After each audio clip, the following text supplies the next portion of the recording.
নদীর পানি মিঠা লাগে কারণ নদীর পানি সবসময় প্রবাহিত হইতে থাকে বা বইতে থাকে। একইভাবে সমুদ্রের পানি লবণাক্ত বা তিক্ত লাগে কারণ সমুদ্র সবসময় নদী থেকে পানি নিতে থাকে। নালার পানি আবর্জনা লাগে কারণ সেটা এক জায়গায় সবসময় জমে থাকে। মানব জীবনটা হচ্ছে সেই রকম, আপনি যদি মানুষকে সবসময় দিতে পারেন বা দিতে থাকেন তাহলে হচ্ছে আপনি মানুষের কাছে অনেক ভালো এবং হচ্ছে একজন নদীর মতো মিঠা পানি স্বাদযুক্ত লোক। আপনি যদি মানুষের কাছ থেকে সমুদ্রের মতো সবসময় নিতে থাকেন তাহলে হচ্ছে আপনি তিক্ত বা মানুষের কাছে আপনি কখনো হচ্ছে একজন ভালো লোক না। আর আপনি যদি এক জায়গায় অবস্থান করেন তাহলে হচ্ছে আপনি একজন সমাজের আবর্জনা স্বরূপ। সময়টা এখন আপনার কাছে, আপনি আপনার নিজেকে কিভাবে দেখতে চান। আপনি যদি নদীর মতো মিঠা হইতে চান তাহলে আপনার লাইফে ওই ধরনের কার্যাবলী সাধন করতে হবে যা মানুষ পছন্দ করে এবং আপনি আপনার ফিউচারে প্রতিষ্ঠিত হইতে চান।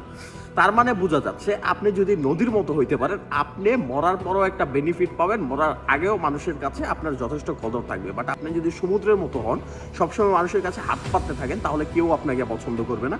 আর আপনি যদি নালার মতো হন তাহলে আপনি হচ্ছে সমাজের আবর্জনা, আপনি এদিকেও যাইতে পারবেন না ওইদিকেও যাইতে পারবেন না, আপনার পুরো লাইফটাই ওয়েস্ট হয়ে যাবে।